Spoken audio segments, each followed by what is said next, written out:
Rio, bienvenue, et puis bonne reprise pour ceux qui sont en présentiel. Alors, on était resté, on est dans les avatars de Vishnu, et on avait fait la dernière fois le Vamana, où les 6 dernières séances étaient consacrées au Vamana, c'est-à-dire à l'aspect du nain. Alors, je vous rappelle un petit peu le contexte, parce que pour faire la transition avec ce qu'on va étudier aujourd'hui. Alors en fait, dans la guerre des deux mondes, il y a les Devas et les Asuras. Les deux sont dans les mêmes régions du ciel, soi-disant, du ciel dans le sens du monde subtil. Mais les uns sont orientés vers la conscience et la lumière, et les autres sont orientés vers l'obscurité et la matière. Ils sont Asuras. Mais ce que le récit qu'on vient de terminer a montré, c'est que ce qui est en haut sera ce qui est en bas, et ce qui est en bas sera ce qui est en haut, au fil des kalpas, c'est-à-dire des jours de Brahma. Un kalpa, c'est-à-dire un kalpa, c'est une journée de Brahma dans lequel il y a ce qu'on appelle un manvatara, c'est-à-dire les 4 périodes, les 4 ères du temps. D'accord ? Et entre chaque kalpa, il y a la dissolution du monde. C'est un peu ce qu'on va étudier aujourd'hui. Alors, je vous rappelle que le nain avait été allé, enfin, dans le combat entre Indra et Bali, Bali avait été donné pour mort, le chef des Asuras. Il avait été donné pour mort, mais son gourou l'avait soigné, Shukra, et du coup, il a régné en maître, il a écrasé Indra, le dieu de la lumière, des Devas, et il a régné en maître sur les 3 mondes, ce qui était contraire à l'ordre cosmique. Et donc, Vamana, le nain, a pris naissance pour venir à son yajna de couronnement. Et au cours du yajna, il lui a demandé un cadeau. Et l'autre lui a dit, qu'est-ce que vous voulez comme cadeau? Il a dit, mes 3 pas de nain, le terrain que je vais couvrir avec 3 de mes petits pas, c'est ça que je veux. Alors, tout le monde... Rio. Alors, tout le monde l'a dissuadé de faire ça, mais il a maintenu quand même. Et le premier pas qu'a fait le Vamana, le nain, le premier pas a couvert à la fois le monde grossier, le monde subtil et le ciel. Et le deuxième pas a couvert l'au-delà, c'est-à-dire les ciels qui sont inaccessibles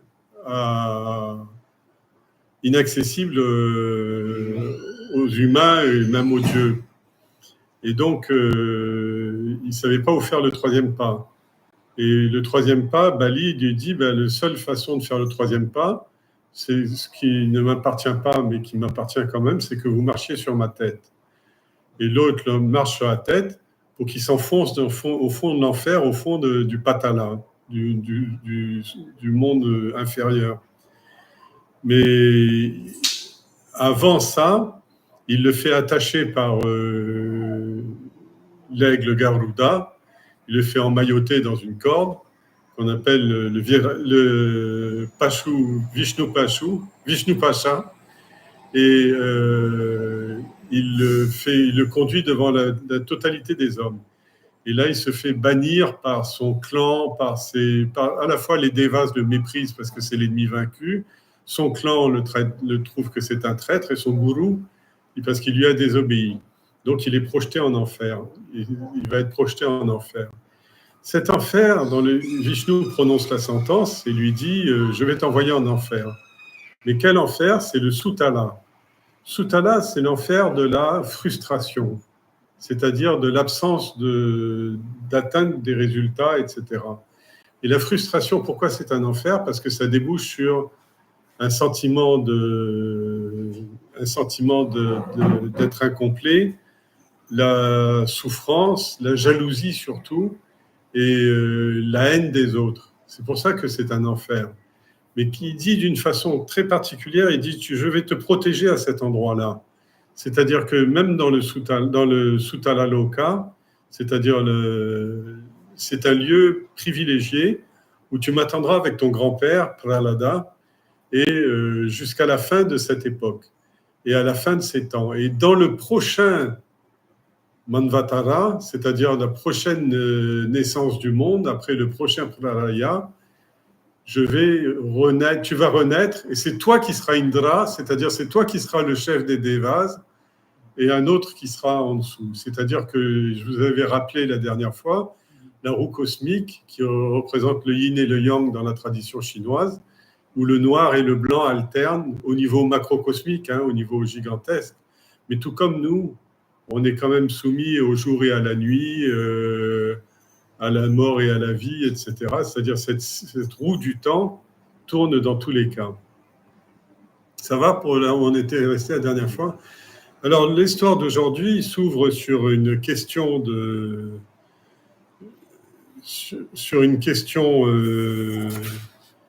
Parikshit. Et à ce propos. Alors, je vous lis la question et après on s'arrête avant de lire l'histoire.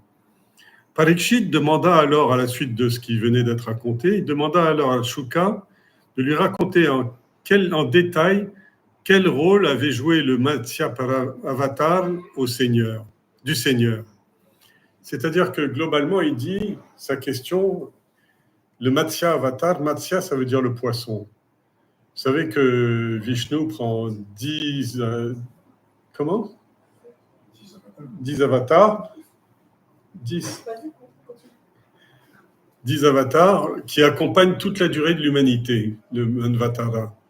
Et donc, le premier de ces avatars, c'est le poisson. Pourquoi? Parce que c'est encore dans un monde qui est sous l'eau. C'est pour ça que dans la Bible, on dit, au commencement était le Verbe, et le Verbe flottait dessus les eaux, enfin, je ne sais pas la citation exacte, planait au-dessus des eaux. C'est-à-dire que le Seigneur et les eaux de la naissance, de la non-conscience, étaient complètement séparés. Mais pas dans le Vedanta. Dans l'hindouisme, les deux sont là, c'est la même chose, mais sauf que le Seigneur est plongé dans le sommeil profond. C'est ça la différence. Alors Parikshit demande à Shuka. Alors Parikshit et Shuka, pour resituer, Parikshit c'est le héros du Bhagavatam. C'est un roi qui a été piqué par un serpent et qui va mourir dans les 8 jours. Et arrive Shuka, le perroquet, qui est capable de répéter toutes les vérités et de Bhagavatam par cœur, c'est-à-dire il est capable de donner tout l'enseignement spirituel. C'est un très grand maître, le fils de Vedavyasa. Et alors, Parikshit, de temps en temps, il lui coupe la parole parce qu'il a peu de temps à consacrer. Mais ce qu'il veut, c'est comprendre toute l'action du Seigneur dans le monde des hommes.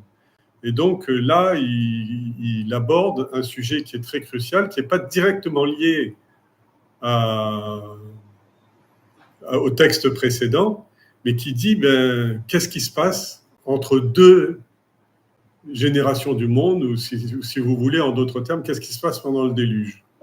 D'accord? Ça va? Bon. Alors, donc, Parikshit demanda alors au Seigneur de lui raconter en détail quel rôle avait joué le Matsya Avatar du Seigneur. Shuka rappela d'abord, avant de commencer à expliquer, il a fait d'abord un rappel. Fait d'abord ce rappel. Chaque fois qu'un malheur menace les vaches, les brahmanes, les devas, les hommes de bien, à chaque fois qu'il y a un risque de destruction du dharma, des Védas ou du monde matériel lui-même, le Seigneur descend sur terre pour les protéger. Alors, Narayana, le Seigneur, le courant, le flux des hommes, l'histoire humaine, le divin dans l'histoire humaine, protège les hommes depuis le début. Et c'est la raison d'être de ces avatars, ces 10 avatars, qui, depuis le début jusqu'à la fin des temps, accompagnent l'humanité dans ses développements cruciaux. C'est-à-dire que chaque fois qu'il y a une baisse de l'adharma, il y a une baisse de dharma et une montée de l'adharma, il se manifeste. C'est très célèbre, un verset très célèbre de la Gita. À chaque fois, je me manifeste pour la restauration du dharma et le déclin de Adharma. Alors donc, là il le dit, c'est exactement ce qu'il rappelle. Chaque fois qu'un malheur menace les vaches étant sacrées, représentant la terre, les brahmanes qui représentent la connaissance, les devas qui représentent la pureté, les hommes de bien qui représentent la connaissance. Chaque fois qu'il y a un risque de destruction de dharma, c'est-à-dire de la loi cosmique, de l'ordre cosmique, des Védas, c'est-à-dire de la connaissance, ou du monde matériel lui-même, le Seigneur descend sur terre pour les protéger. À la fin du dernier kalpa, c'est-à-dire kalpa, c'est un jour de Brahma, c'est-à-dire un jour de Brahma, c'est 5 milliards d'années. Hein. Donc, enfin, je vous passe les milliers, enfin, les calculs savants, etc. Et donc, à la fin de chaque kalpa, du dernier kalpa, parce que sa question pose sur, alors que le verset précédent parlait de ce qui allait se passer dans le prochain kalpa, dans le chapitre précédent, puisque Savarni allait être le prochain Manu, là, en l'occurrence, il revient au début de notre ère, enfin de notre kalpa à nous. Donc, à la fin du dernier kalpa, Brahma s'est endormi et le monde a été submergé par les eaux. Pendant son sommeil, un asura du nom de Hayagriva, ça veut dire l'encolure de cheval, le cou de cheval, lui a dérobé les Védas. L'asura a disparu ensuite sous les eaux avec les Védas, c'est-à-dire avec toute la connaissance.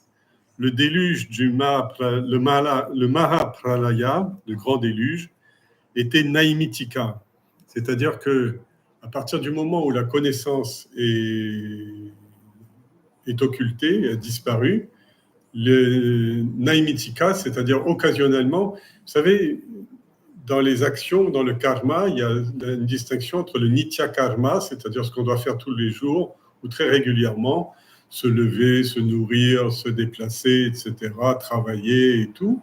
Et puis il y a naimitika karma, c'est-à-dire des occasions occasionnelles.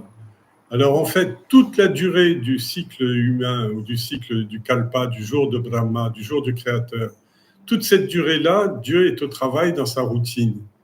Mais arrive le naimitika karma, c'est-à-dire occasionnellement, à la fin d'un cycle, il s'endort, c'est-à-dire la connaissance est perdue et le monde est englouti. Parce que, je vous rappelle que dans l'hindouisme, la connaissance est le germe, et comme la toile d'araignée, c'est-à-dire c'est à la fois issu de l'araignée, le consistant, c'est-à-dire la cause efficiente, instrumentale et matérielle du monde, c'est la connaissance au départ.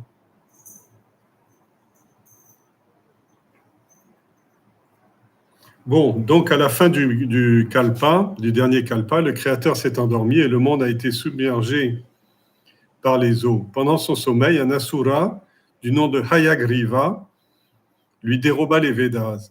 L'asura disparut ensuite sous les eaux avec les Védas, c'est-à-dire la connaissance. Le déluge était naimitika, on va dire était inévitable, et c'est à la suite de ce pralaya que le monde fut complètement submergé par les océans. Donc là, il s'arrête avant la création de notre monde, il rappelle qu'il y avait un autre monde. À la fin de ce dernier kalpa, un peu avant ce déluge, un roi qui s'appelait Satyavrata, Satya veut dire la vérité, Vrata qui a fait vœu d'exister. Satya veut dire à la fois la vérité, ce qui est vrai et ce qui existe, Sat. Alors le Vrata veut dire le vœu, la volonté. Un peu avant ce déluge complet, un roi nommé Satyavrata régnait sur le monde. C'était un saint parmi les hommes et un grand dévot de Narayana.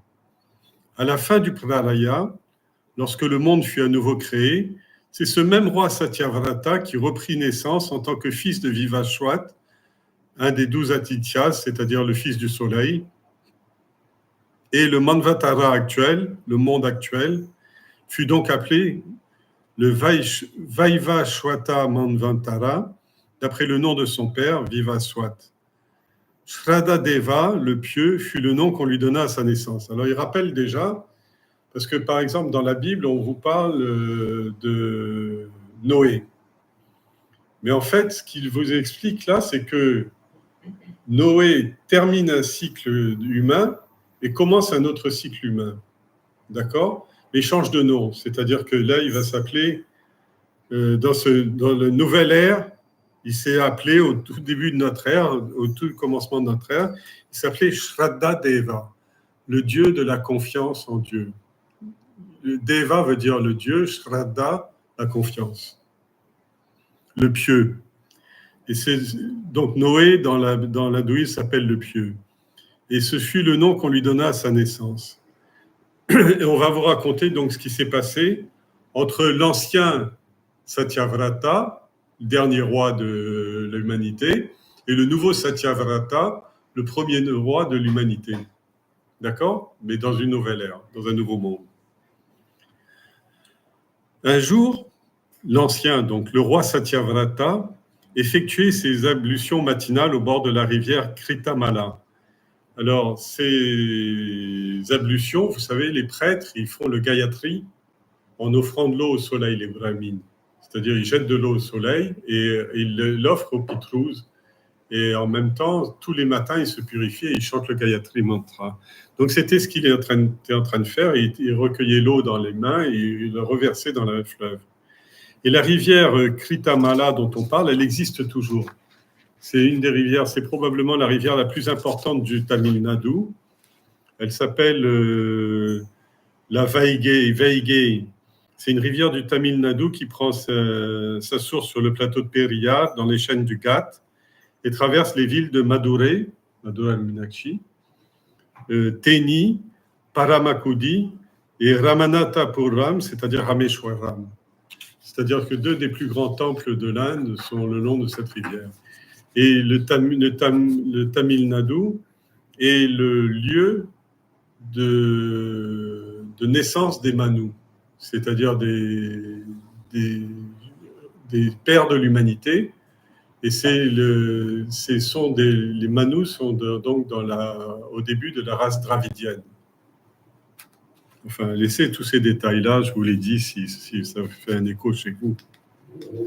Alors, il effectuait ses ablutions matinales au bord de la rivière Kritamala, alors qu'il prenait de l'eau dans le creux de ses mains pour offrir l'arghya. L'arghya, c'est quand on offre l'eau aux pieds des Pitrus, c'est-à-dire offrir de l'eau aux pieds des ancêtres. On offre aux Pitrus et on fait l'arghya aussi chaque fois qu'un swami arrive. On lui verse un peu d'eau avec des feuilles de mangue sur les pieds. C'est ça l'arghya, c'est-à-dire offrir de l'eau. Alors, on arrive avec le kumbha, Purna Kumbha, la coupe pleine d'eau, le pot plein d'eau. Alors, au moment où il recueillait de l'eau dans ses mains pour l'offrir d'arghya aux ancêtres, il découvrit un minuscule poisson doré dans l'eau qu'il avait recueilli, une petite carpe. Il le rejeta aussitôt dans la rivière. Mais voilà que le poisson s'adressa à lui avec une voix humaine et lui dit « Ô roi, ayez pitié de moi. Je suis minuscule et j'ai peur des gros poissons de la rivière qui menacent de me dévorer. Je suis terrorisé et vous le savez, s'il vous plaît. Et vous le savez, pourquoi vous me rejetez-vous dans l'eau?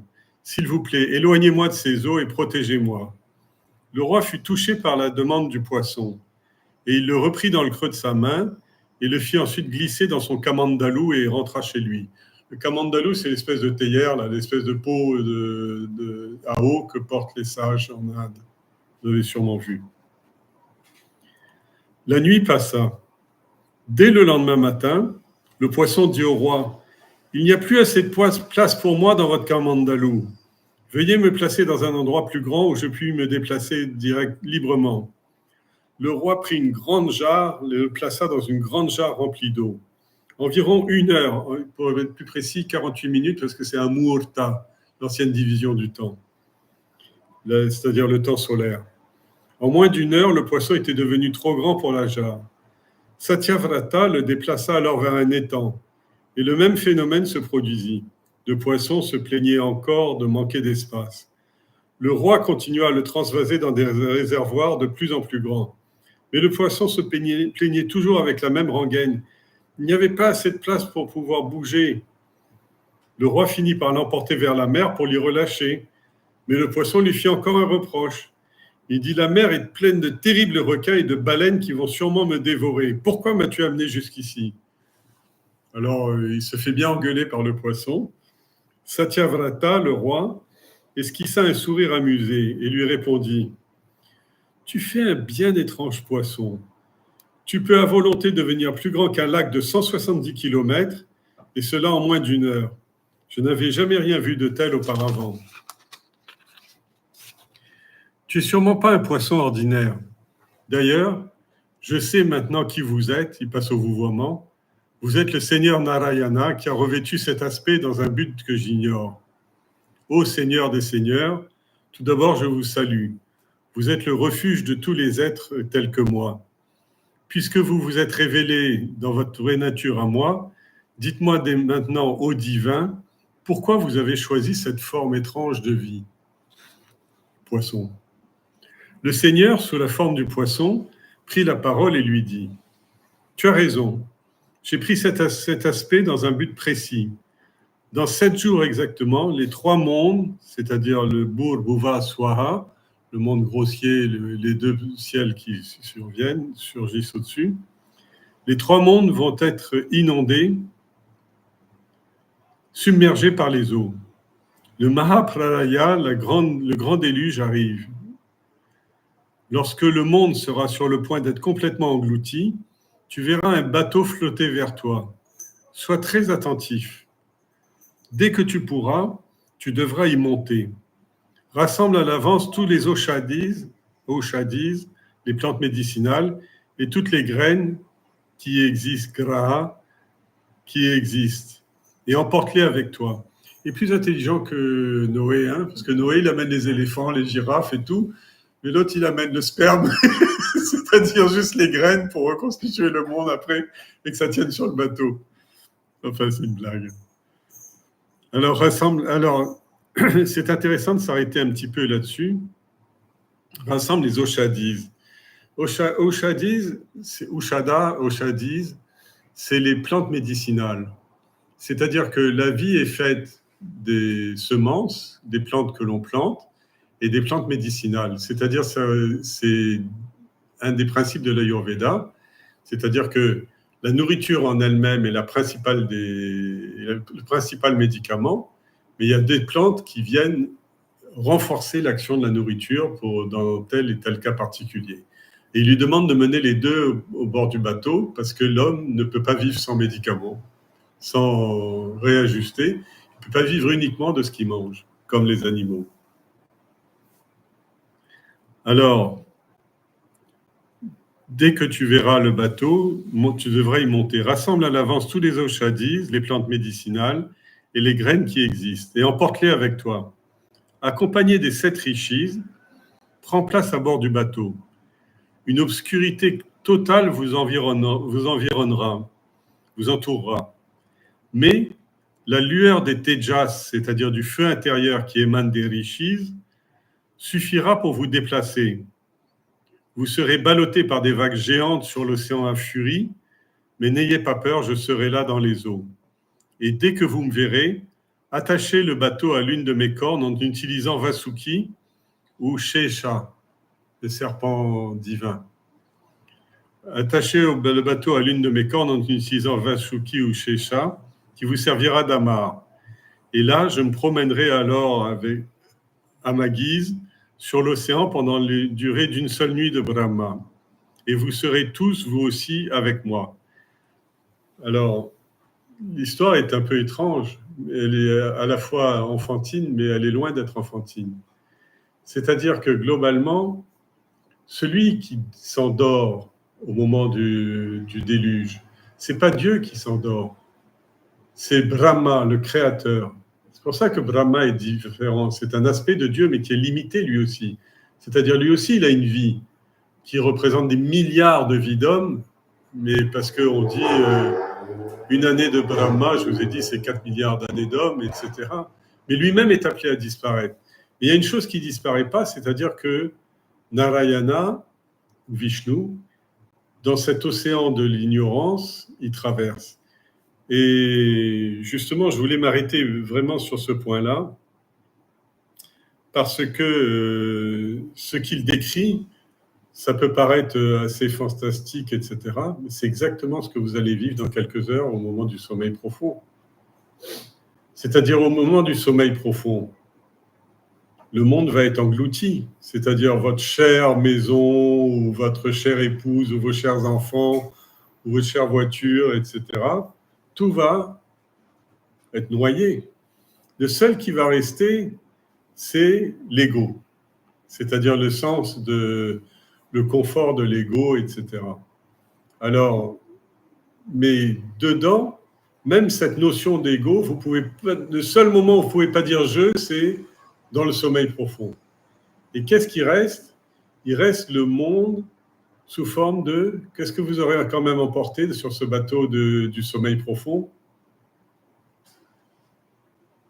Les graines, les vasanas. Les vasanas, c'est-à-dire l'aspect subtil. C'est-à-dire que tout l'ADN du monde, l'ADN subtil du monde, vous l'emportez avec vous dans le sommeil profond. Et c'est pour ça que le lendemain, vous vous réveillez, vous n'êtes pas une guenon ou un papillon ou un dauphin ou je ne sais pas quoi.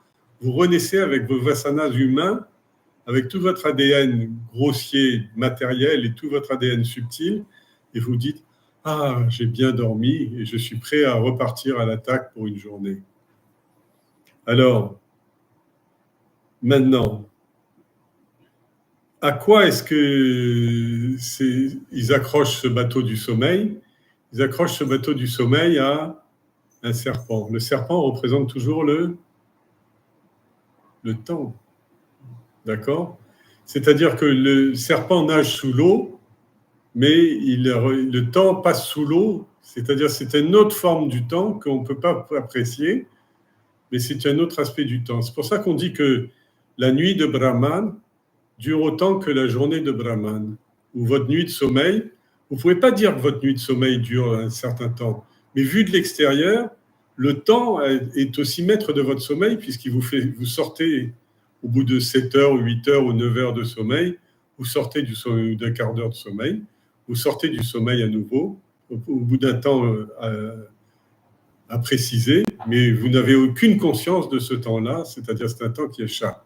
C'est pour ça qu'il dit que c'est Shesha. Shesha, Vasuki, c'est le nom, il a les deux noms. Hein. Vasuki, c'est le serpent divin, mais Shesha, ça veut dire la voie lactée, dans ce cas-là, dans le cas de la macrocosmie. Dans le microcosme, ça veut dire le punyam et le papam, c'est-à-dire le résidu de ce qui reste d'une précédente naissance ou d'une précédente journée, ou d'un précédent début de vie. Ok, ça va, vous n'êtes pas trop noyé? Bon, un peu. Alors, on revient à l'histoire, c'est plus facile. Mais je vous relis quand même ça. Le Seigneur, sous la forme d'un poisson, lui parla et lui dit « Tu as raison. J'ai pris cet aspect dans un but précis, parce que il parle de poisson. Là, il n'a plus d'aspect humain, c'est plus Krishna, Rama ou le Vamana, etc. C'est plus du tout ça, c'est un aspect complètement animal et d'un monde qui est très lointain du nôtre, qui est dans le monde qui est sous l'eau et qui est complètement un monde qu'on ignore complètement dans notre perception normale. Maintenant, bien sûr, il y a des sous-marins, il y a tout ce qu'on veut, mais quand même, comprendre comment fonctionnent les poissons, c'est pas évident. Et lui, dans le monde de l'inconscience, c'est-à-dire notre inconscient, le Seigneur est toujours là, mais sous une forme qu'on ne peut pas du tout percevoir. C'est-à-dire c'est un avatar et qui ne peut pas être perçu par la conscience humaine. D'où la question du départ du sage, même si les grands sages, Parikshit, il a déjà une connaissance très profonde des textes, mais il a du mal à comprendre comment le Seigneur peut persister dans le déluge et dans la dissolution totale de l'univers. Alors, dans 7 jours, c'est-à-dire le signe du temps, les 3 mondes, c'est-à-dire les mondes grossiers, subtils et causals, vont être submergés par les eaux, c'est-à-dire les eaux de l'inconscience. Le Mahapralaya arrive. Lorsque le monde sera sur le point d'être complètement englouti, tu verras un bateau flotter vers toi. Sois très attentif, dès que tu pourras, tu devras y monter, rassemble les graines et les plantes médicinales, emporte-les avec toi. tu seras accompagné des Saptarishi, des 7 rishis, c'est-à-dire les 7 qui ont le plan de la création. C'est les transporteurs du plan de la création. Rishi, c'est celui qui voit au-delà. Il voit au-delà de quoi? Il voit au-delà du déluge. Si c'est au niveau du temps, et au-delà du Manushya Loke, si c'est au niveau de la pureté. Alors, oui, c'est pour ça qu'il dit que même si on ne verra pas un seul objet, pas une mouche, pas une table, pas un grain de sable, etc., pas un caillou, pas une maison, pas une cité, il n'y a plus rien, il n'y a plus que l'obscurité. Mais le tejas des rishis suffira à vous déplacer. C'est-à-dire que les grands sages de l'humanité sont capables, dans l'ignorance la plus crasse, la plus totale, sont capables de conserver intact tout le savoir humain et de transférer tout le savoir humain pour la génération suivante. Vous serez ballotté par des vagues géantes, n'ayez pas peur, le serpent Vasuki, on en a parlé, il vous servira d'amarre. Et je me promènerai alors à ma guise sur l'océan pendant la durée d'une seule nuit de Brahma, 5 milliards d'années. Mais une seule nuit, c'est-à-dire que globalement, c'est une occasion occasionnelle, naimitika karma, c'est une occasion de errer pendant une nuit, et vous serez tous, vous aussi, avec moi, c'est-à-dire vous resterez près de moi, c'est-à-dire vous restez des hommes. C'est-à-dire qu'en clair, l'humanité n'est pas détruite, puisque le potentiel de l'humanité est transféré et passe de kalpa en kalpa, c'est-à-dire de journée du Créateur en journée du Créateur, dans toutes les formes cosmiques de fusion planétaire, de soleil mourant, etc.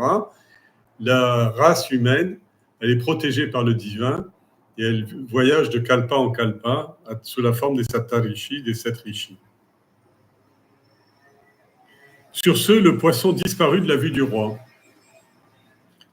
Satyavrata répandit de l'herbe de Kusha sur le sol et passa les jours suivants assis dessus en méditant sans cesse sur le Seigneur. Le 7e jour, il vit de sombres nuages envelopper le ciel et la pluie commença à tomber à verse. La terre disparaissait rapidement lorsqu'au loin, il vit approcher vers lui le bateau promis. Comme on le lui avait recommandé, il monta vite dans le bateau en emportant avec lui les oshadis et les graines de toutes les plantes. Les 7 rishis étaient avec lui sur le bateau. On ne dit pas s'ils étaient déjà dans le bateau ou s'ils sont montés en même temps que lui, mais en tout cas, ils étaient bien là. Ils répétaient sans cesse les namas, les noms du Seigneur. Et ils rassurèrent Satyavrata en lui disant « N'ayez pas peur, ô roi. Le nom du Seigneur nous soutiendra dans ce périlleux voyage. » Ils chantaient encore en chœur les louanges du Seigneur lorsqu'ils discernèrent la forme d'un immense poisson doré qui s'approcha d'eux. Comme il le lui avait demandé, Satyavrata amarra solidement la corne du... Attendez une seconde, j'ai un problème de... Oui. Alors, comme le Seigneur le lui avait demandé, Satyavrata amarra fortement le bateau à la corne du poisson. Alors, le poisson avait une corne, ou des cornes selon les textes, mais c'est une carpe à cornes. Et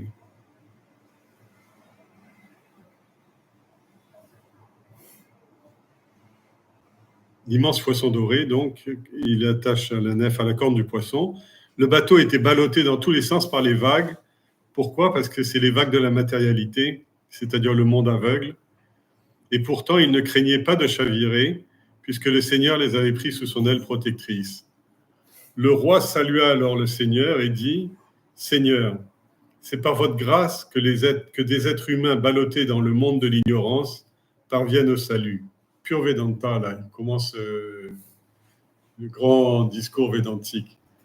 Il y a le pure Vedanta, mais il y a aussi la foi pure aussi. Ah oui, Bhakti aussi, bien sûr.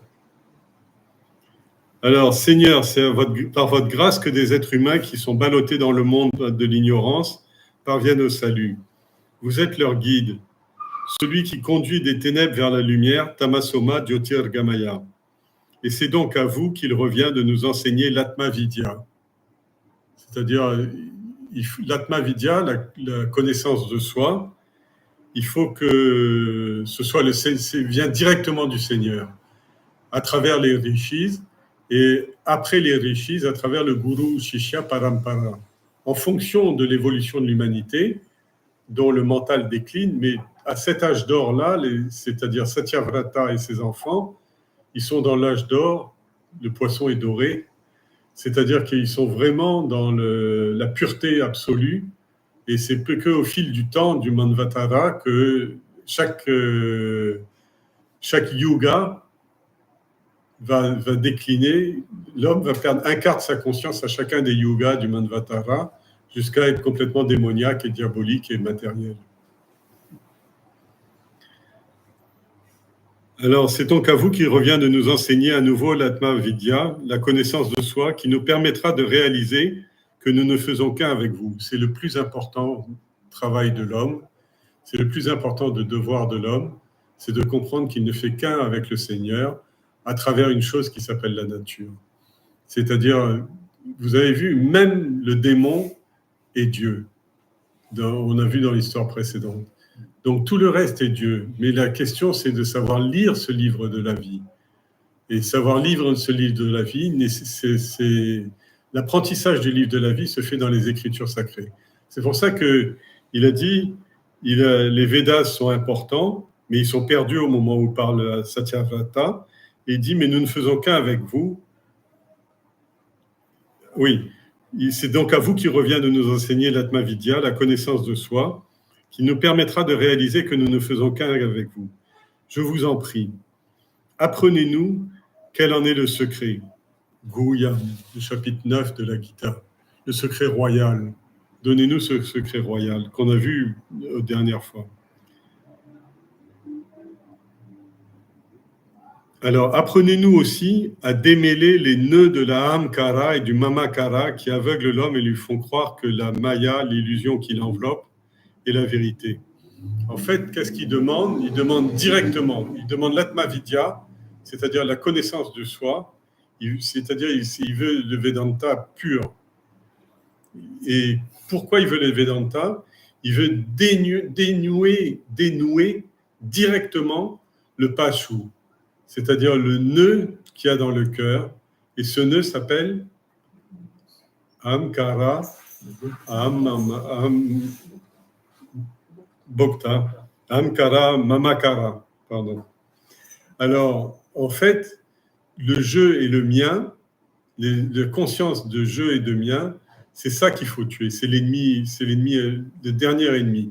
Et c'est le dernier nœud du cœur. Mais on dit que quand ce nœud du cœur est dénoué, à ce moment-là, le fil de notre vie va rejoindre la grande tapisserie du Seigneur. Alors, il demande ça directement. Je vous en prie, apprenez-nous quel est le secret de l'Atma Vidya, de la connaissance. Apprenez-nous ainsi à démêler les nœuds de Ahamkara, l'ego, et Mamakara, la possession, la possessivité, qui aveuglent l'homme et lui font croire que l'illusion qui l'enveloppe, le monde, est une vérité, et même la seule vérité. Aidez-nous à briser ce voile, déchirer le voile du temple dans la Bible, aidez-nous à briser ce voile et permettez-nous de nous voir tels que nous sommes, c'est-à-dire unis avec vous. Le roi salua le Seigneur.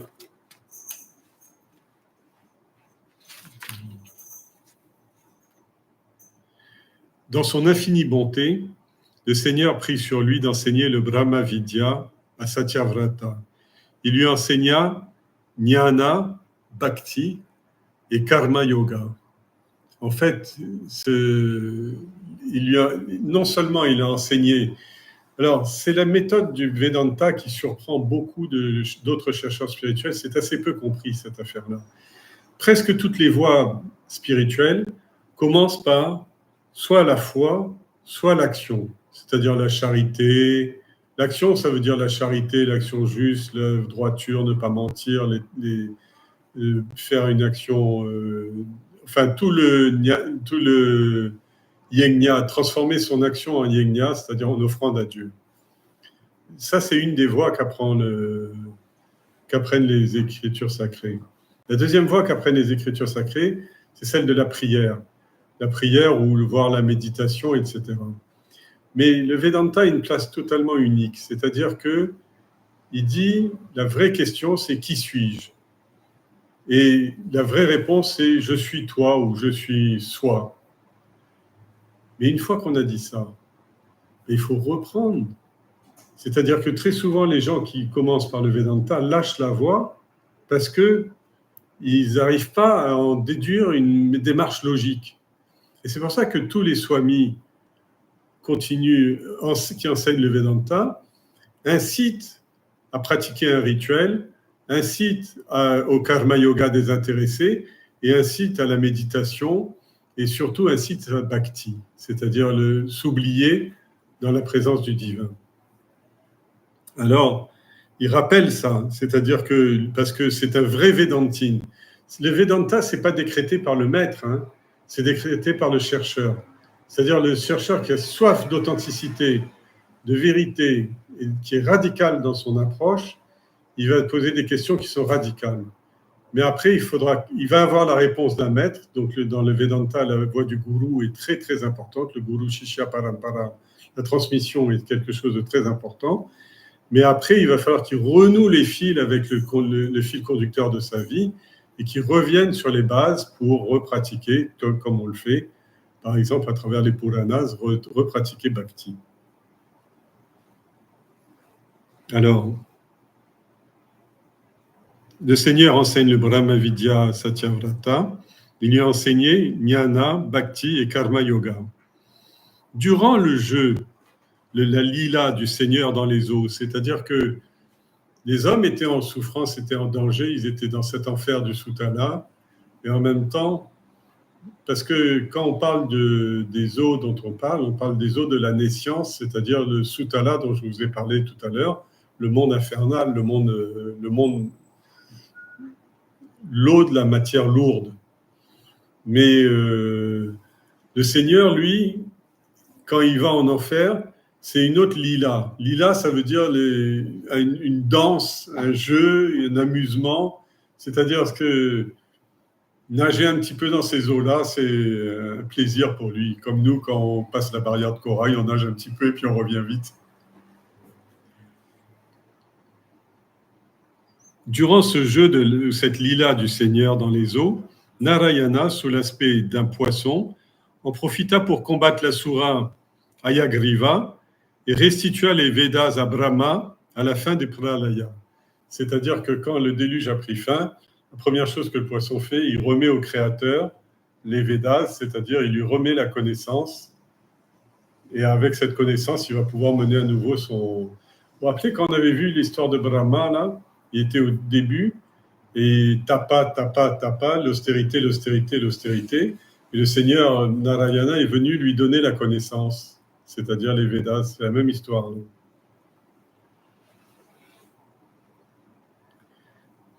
Alors, un jour, le bateau a touché terre au sommet du mont Himavat. Himavat, c'est le lieu de Shiva, c'est les neiges éternelles. Un jour, le bateau toucha la terre au sommet du mont Himavat.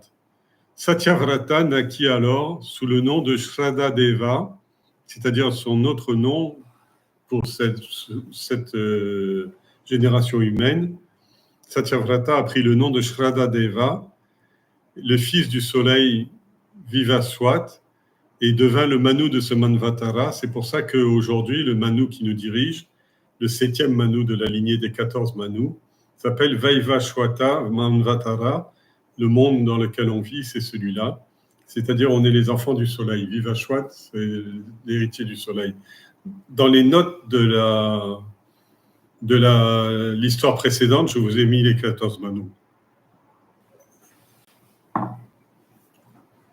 Oui, alors je pensais que c'était dans la note précédente, mais je vous lis la note puisqu'elle est dans l'histoire d'aujourd'hui. Des 14 Manus, 6 sont déjà disparus. Du présent Kalpa, c'est-à-dire du jour du Créateur, il y a 14 Manus. Alors, oui, Il y a peut-être quelque chose qu'il faut que je vous dise pour pas que vous soyez trop perdus. Brahma est le créateur, d'accord? Dans le créateur, Indra est le seigneur des dieux, Manu est le seigneur des hommes, et Bali ou autre démon est le seigneur de l'enfer. D'accord? Alors, quand on parle des Manus, on ne parle pas forcément de la création, parce que par exemple dans Noé, il a amené les plantes, il a amené les animaux, etc. Mais là, ce qu'il a amené, c'est les graines des plantes, mais des plantes que l'homme plante, que l'homme cultive, des graines cultivées, et des plantes médicinales cultivées. Donc, en fait, cette histoire-là n'est pas une histoire de la reconstitution du monde, un peu comme le fait la Bible, mais c'est la reconstitution du Manushyaloke, c'est-à-dire du monde des hommes, le monde de la race humaine qui disparaît au moment du déluge, mais qui à chaque fois est ramenée sur la terre et qui est le couronnement de la création, puisque c'est là où existe Viveka Vairagya et toutes les qualités cardinales de l'esprit humain. C'est-à-dire que cette qualité humaine fait qu'il va s'adapter à toutes les phases du monde. Et effectivement, Brahma est le créateur aussi des hommes, mais les Manus, c'est les guides de l'humanité, les ancêtres de l'humanité, les archétypes de l'humanité. OK ? Alors, s'ils sont déjà disparus, celui dont on parle aujourd'hui, c'est le 7e, c'est notre Manu, c'est Noé. D'accord ? Et tous ces 14 Manus du présent Kalpa, c'est-à-dire du présent jour du Créateur, parmi ceux-là, parmi ces 14, 6 sont déjà disparus, et nous vivons sous le signe du 7e Manu, qui s'appelle Vaivashvata, et dont on vient de vous expliquer la naissance. Tous portent le titre fonctionnel de Manu. Manu, ce n'est pas un nom propre, c'est une fonction. C'est une fonction, je vous avais expliqué, dont est issu le nom anglais man, le nom mot français latin mental, le mot sanskrit manvatara, ou Manushyaloke, ou les Manus. Les Manus, c'est en l'humanité. Donc, c'est les pères de toute l'humanité. Quand on dit les pères de l'humanité, on veut dire les pères des 4 castes, des 4 varnas, les 4 couleurs de l'esprit. C'est-à-dire, ça peut être on va voir dans la suite de l'histoire qu'en tant que père de l'humanité, il est père de toutes les formes de l'humanité. Alors, les différents Manus ont un deuxième nom, ont tous un deuxième nom qui veut dire issu de telle ou telle personne ou tel être ou telle chose. Les différents Manus existants à un jour de Kalpa sont les suivants. Le premier Manu s'appelle Swayambhuva, le deuxième Swarochisha, le troisième Uttama, le quatrième Tamasa, le cinquième Raevata, le sixième Chakshusha. Il y a un marché à Bangkok, ceux qui sont allés à Bangkok, qui s'appelle Chakshusha. Et il est très célèbre dans le bouddhisme. Le 7e, le Manu actuel, c'est le Vaivashvata. Le 8e, dont on a parlé la fois dernière, s'appelle Savarni ou Surya Savarni, puisque c'est le fils du soleil. Le 9e s'appelle Daksha Savarni. Le 10e, Brahma Savarni. Le 11e, Dharma Savarni. Et le 12e, Rudra Savarni. Le 13e, Deva Savarni. Et le 14e, Indra Savarni. Il y a des désaccords sur les 5 derniers noms, mais sur les 9 premiers, toutes les écritures de l'hindouisme sont d'accord, y compris les bouddhistes, etc. Alors, donc, le bateau touche terre au sommet du mont Himavat. Satyavrata naît sous le nom de Shradadeva, fils du soleil, Vivaswat, et il devient le Manu de ce Manvatara qui, par conséquent, est appelé le Vaivashvata Manvatara. Shradadeva a épousé une femme étonnamment qui s'appelle comme lui, qui s'appelle Shraddha, c'est-à-dire la foi, la confiance dans Dieu, avec laquelle il a repeuplé la terre. Ses enfants ont formé les 4 castes. Ses enfants brahmanes ont étudié les Védas. 10 autres enfants furent les grands rois kshetriya, dont Ikshwaku, un garçon, qui s'appelait Ikshwaku et qui était le roi de la dynastie solaire. Dans toutes les traditions du monde, il y a la dynastie solaire. Et c'est le fils de Shradadeva, il s'appelait Ikshwaku. Ikshwaku, c'est ça. Et une fille qui s'appelait Illa et qui était la princesse, la reine de la dynastie lunaire. C'est-à-dire que toutes les traditions, par exemple, l'islam est sur le calendrier lunaire, il y a une tradition lunaire, alors c'est la descendance de Illa. Tandis que le christianisme, par exemple, il se réfère à Ikshwaku. C'est les mêmes écritures, hein, mais seulement des aspects différents. Alors, ils ont eu en plus de ceux-là, des brahmines et des kshetriyas, ils ont eu 50 autres enfants qui ont eu pour caractéristique de se disputer et qui ont disparu. C'est-à-dire que globalement, ça veut dire quoi? Ça veut dire que les deux castes de Vaishya et Shudra, ils se mettent au service des deux autres castes. C'est-à-dire qu'ils se mettent au service des kshetriyas et aussi des brahmanes, mais beaucoup des kshetriyas. C'est pour ça que même aujourd'hui, vous avez toujours cette caste de puissants. Alors maintenant, on les appelle, je ne sais pas quoi, des autocrates ou je ne sais pas quoi, mais c'est les kshetriyas, hein, ni plus ni moins. Voilà, donc j'ai terminé. C'est une histoire qui est assez difficile à comprendre parce que le sommeil profond est quelque chose de difficile à comprendre. Même le sommeil profond de Brahma n'est pas l'anéantissement du monde. Le monde n'est jamais anéanti parce que le monde n'est qu'un aspect de Dieu, qu'une manifestation, un reflet de Dieu ou une image de Dieu ou l'ombre de Dieu, et elle ne s'éteint jamais. Mais tout comme nous, on a du mal à comprendre qu'on est éternel, et pourtant on peut le comprendre parce que par exemple chaque nuit, chaque matin, il y a une renaissance et on renaît le même. C'est le même roi Satyavrata, celui qui persiste dans la vie et la vérité. Il s'est endormi la veille, il se réveille le lendemain matin et c'est le même. Chaque jour, vous vous réveillez pareil que le lendemain, que la veille. Et dans la prochaine vie, vous vous réveillerez pareil que dans la vie où vous allez mourir. Mais alors ça explique, mais ça n'empêche que ce qu'il explique, c'est qu'il y a un autre ordre cosmique qui, même dans le sommeil profond, même dans la nuit de la mort, cet ordre cosmique continue d'évoluer et rien n'est gâché ou n'est détruit dans cette harmonie. C'est-à-dire que le monde est un cosmos et n'est pas un chaos. C'était une phrase de Swami Chinmayananda. World is a cosmos and not a chaos. Ça fait mieux en anglais qu'en français. Et donc le monde est un cosmos, c'est-à-dire que le monde tourne dans sa magnificence, sa beauté, que ce soit sa beauté physique avec les cascades, les planètes, les étoiles, que ce soit sa beauté émotionnelle avec l'amour, la foi, les larmes d'émotion, les belles choses de la vie, les belles surprises, etc. Et que ce soit au niveau intellectuel, les plans, la capacité de concevoir, la connaissance, la capacité de se projeter, capacité de voir la grandeur du monde, etc.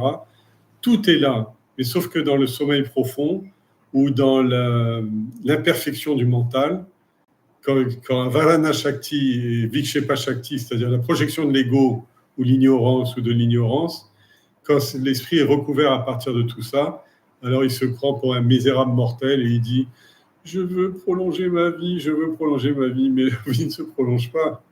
Le corps va mourir, les souffles vitaux vont mourir, mais le soi restera intact et la beauté du monde ne finira jamais. C'est pour ça que souvent après la mort, sur le moment de la mort, on souffre beaucoup, on pleure beaucoup, et après les choses se remettent en place dans une perspective. Si vous voulez, le papa devient, ou la maman devient, ou le conjoint, ou l'enfant devient un être idéal qui est figé dans son sens subtil et non pas dans son déroulé de vie, poursuite de son déroulé de vie. Ok, s'il y a des questions, je prends, sinon on arrête là. Une question. Oui, chez les Manous. oui. Y a-t-il une correspondance entre les Manous et les Lokas? Parce que j'en vois Alors, la question qui est posée, c'est est-ce qu'il y a une correspondance entre les Manous et les Lokas? Je crois que j'ai répondu dans la question.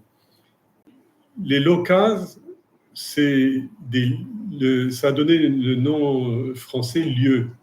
C'est-à-dire quand on parle des mondes, on ne parle pas seulement du monde matériel, tel que par exemple le monde de la Terre, le monde de Mars, de Vénus, mais on parle aussi du monde des pharmaciens, du monde des juristes, etc., du monde des croyants et tout ça. C'est-à-dire il y a des mondes, le monde subtil et le monde grossier. Et chaque monde grossier est accroché avec un monde subtil. Alors, il y a beaucoup de mondes sur lesquels les Manus n'ont pas de prise. Brahma, le créateur, gère les 14 mondes. Mais les Manus, eux, ils gèrent que le Manushyaloke, qui est Bur Bhuva. C'est-à-dire Bur, essentiellement. C'est Bur. C'est-à-dire le monde des hommes, on appelle Manushyaloke, c'est le loka des Manushya, c'est-à-dire des hommes, qui appartient aux hommes, dont viennent les hommes. Ça répond? Ça te convient ou pas? Y a-t-il pas une correspondance entre les niveaux de conscience et la vie à chaque Manu? Absolument. Alors déjà, chacun des Manus amène un aspect de l'humanité, conduit un aspect de l'humanité. Et en même temps, on vous a parlé, ils naissent des adityas. L'aditya, c'est des aspects du soleil.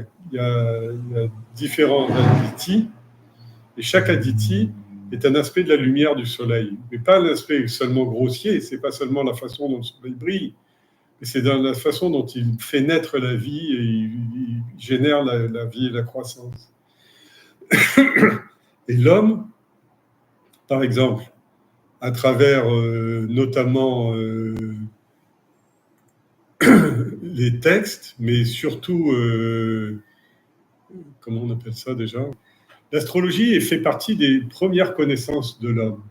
Et il travaille justement de la correspondance entre l'état humain, mais l'état humain compris pas seulement au sens physique, mais aussi au sens psychique, et les influences des planètes. Mais c'est une influence. Mais c'est pas, chaque homme arrive avec sa liberté d'action, son passé, ses vasanas, etc. Il est influencé par le monde, mais il peut toujours tourner le dos. Et en fait, au final, si vraiment c'est un chercheur, il ne cherche qu'une chose, c'est la lumière de Dieu. C'est-à-dire la connaissance de soi. C'est ce que dit le texte. L'Atma Vidya dénoue le lien du cœur, c'est-à-dire que tout est consommé. Je ne sais pas si ça te va comme réponse. Ça me va. Ça te va? La quête continue. Oui.